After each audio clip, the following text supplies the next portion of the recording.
Well, hello, welcome back to the channel. It's another by-election preview video as we've got 9 by-elections this week for councils across England and Scotland. 4 are in London, there's a couple in Scotland, 2 in Yorkshire, 1 in the southwest. And of course this is a preview video, so this is where I will at some point make some form of projection or prediction and be proved entirely wrong. And then we'll all have a laugh about it on Friday or at some point afterwards when I do the results video. Sorry if I sound a bit croaky in this video too. I've got a bit of a sore throat and a cold coming on, I think, so apologies if I sound a bit funny. Right, we're going to start then with the Kilpatrick ward in Western Bartonshire. Now again, I'm using ballotbox.scot or ballotbox Scotland as the website's actually called for the Scottish coverage. The data and the analysis on here is brilliant. This person knows far more about Scottish politics than I do. They live in Scotland. So yes, I defer to them. So this is a Labour defence. As you can see here, in 2022, I believe this was, the Labour Party won over 56% of the votes. The Labour candidate actually won more votes himself than all of the SNP candidates who stood in this ward previously too. So very strong Labour area. You know, last week we saw in Glasgow, the 3 Glasgow wards, we saw Labour's vote share decline in 2 of them. But we saw the SNP's vote share decline in all 3 and by more than Labour. So just looking at the numbers and based off the analysis that I've read from this website, this will be a Labour hold, I think. Slightly more interesting is in the next Scottish one, which is West Fife and Coastal Villages on Fife Council. So here the SNP actually did win more first preference votes than Labour did previously in the last election, but then with the transferable system that they use in the Scottish elections, Labour took the lead on as the second and third and fourth etc. preferences came across to them. They beat the SNP. Now you can see the Labour candidate who won here did actually get more votes personally than the next best SNP candidate. So he was personally ahead, but the SNP as a whole did get more Labour votes. So this one could be interesting to see, but again, going back to that pattern we saw last week with declining SNP support, declining faster than Labour's, would expect Labour again to hold on. Ballotbox.scot thinks that Labour will defend this ward as well. So 2 Labour defences to start with. And that leads us into London. So Barking and Dagenham, there are 3 wards, 2 wards having a by-election with 3 councillors to be elected. So in Northbury, which is this one we're currently looking at, there's 1 councillor up for election in the Village ward, which is more in Dagenham. Northbury is in Barking and Village ward is in Dagenham. In Village there are 2 councillors up for election there. So again, just looking at the number, this is the vote from 2022, the result. You can see this is very safe Labour. They got 1,001 votes more than the next closest candidate, which was the Conservative. So Labour are way ahead here. You can see from the numbers they've got about 85% or 80% of the vote around that area. Very strong Labour, very safe Labour. But just with the trend that we've seen in Labour's declining vote share, even in very safe areas, like we saw last week, Labour's vote declined 30% in Sefton, up in the northwest near Liverpool. Very safe Labour area, but we saw their vote share decline, and all of that went to the Green Party. Now I think we may see something similar this week in a number of these London wards. Actually, we're going to speak about it in a moment. So, but you can see here the Greens stood 3 candidates last time. Between them got around sort of 15-ish% of the vote, a bit less. So very distant sort of second on vote share terms. Obviously the Conservative came second in terms of raw votes, but in terms of the share of the vote, the Greens were in second as a party.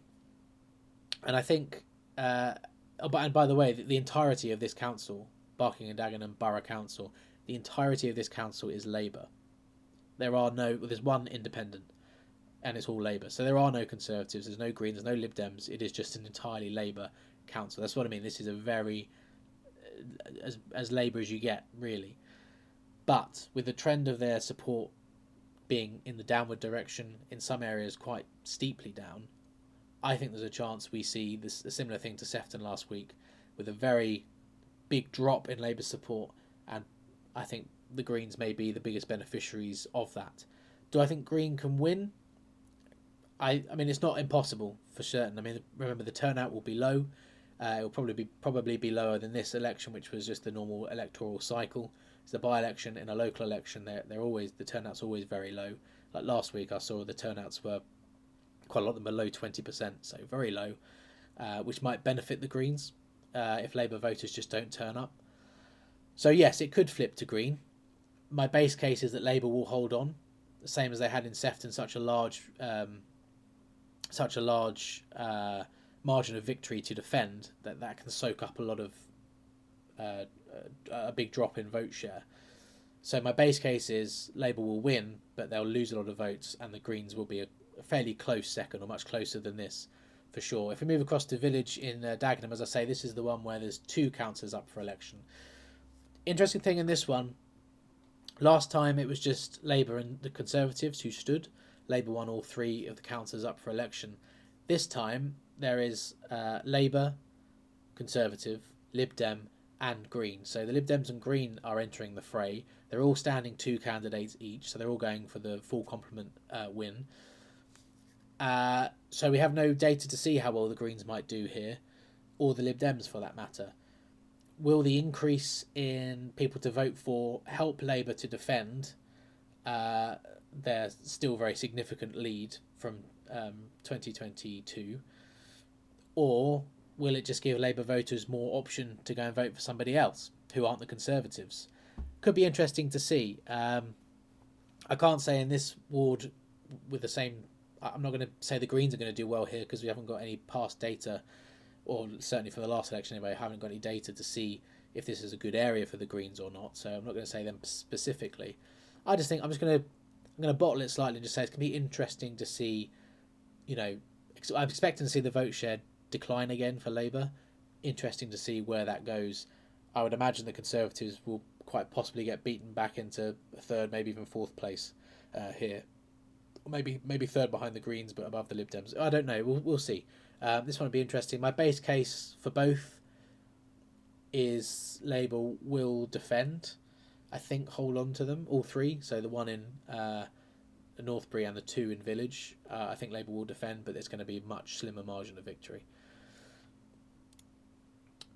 Similar case in Islington. This is Islington Junction Ward in Islington, where Labour again 3 candidates elected last time, all got over 2,000 votes. The next best candidate didn't really even get that close to 800. But again, in second place and doing quite well here is the Green Party. So look, it's the same story. I'm not going to go into it again because I'm just going to say the same thing. I just think decline in Labour's vote could well go to the Green Party. In a significant amount of it could go to the Green Party. Will the Greens overturn this one? Again, look, it's kind of the same as the Northbury ward in Barking and Dagenham. Potentially, with a lower turnout, if Labour voters just don't come out, or they don't bother voting, yes, there's a chance if the Greens can motivate their voter base, they could win. Base case again would be there's enough of a margin there for Labour to defend, to soak up some of that problem and win. So I still think Labour will hold on here, but again, I think there's going to be a big fall off in their vote, and the Greens maybe were the biggest beneficiaries again. And lastly, in London, it's Jubilee Ward in Enfield. Now here the Conservatives running in second as of 2022.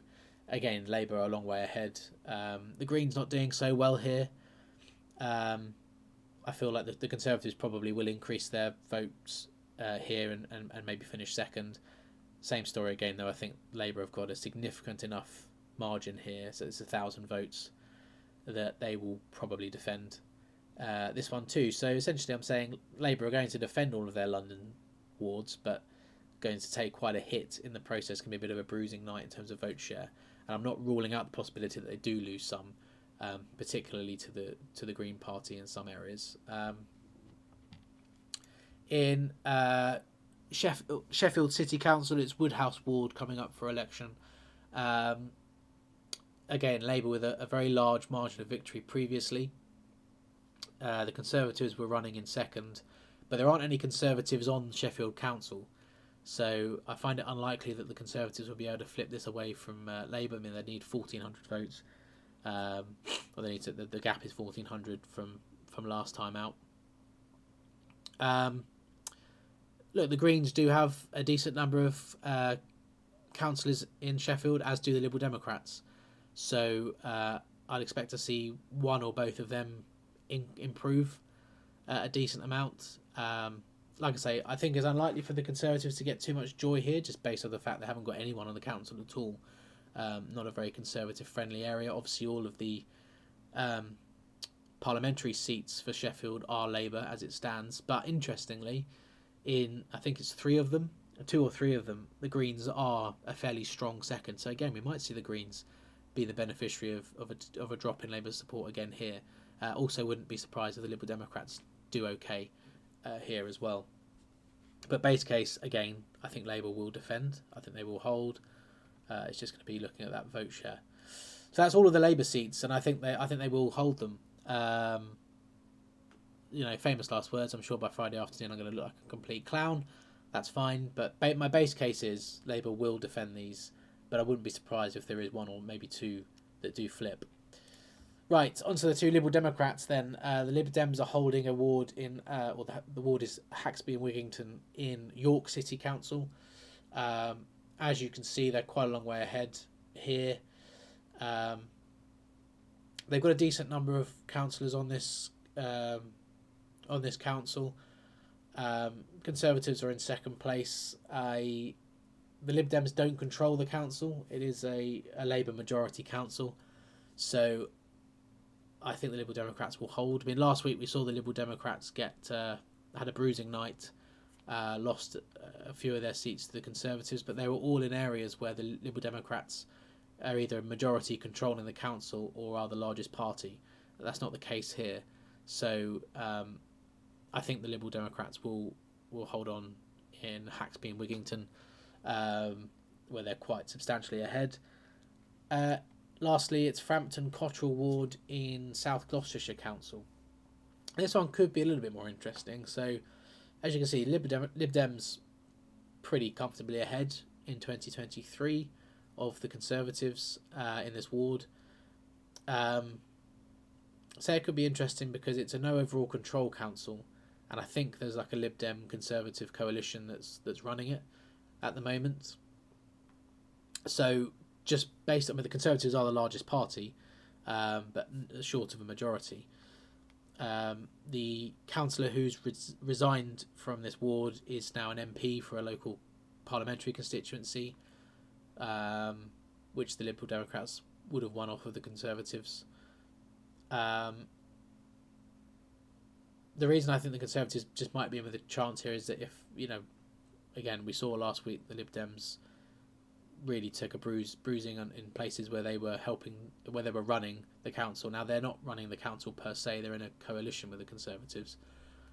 I think, and the Conservatives are experiencing a bounce at the moment. By the way, in a lot of these wards we've looked at in this video, although I don't think the Conservatives are going to win, I don't think they're in with much of a chance of winning too many of them. I wouldn't be surprised if their vote shares do increase in some areas, such as in York and in Enfield, and I think potentially here too, because they are experiencing a bounce at the moment. I think as a product of Labour's declining popularity, a bit of momentum around the new leader, Kemi Badenoch. So I think this one, the Conservatives might be in the chance of flipping this one. Base case really is the Liberal Democrats would hold, but this one could be more interesting with the Conservative win.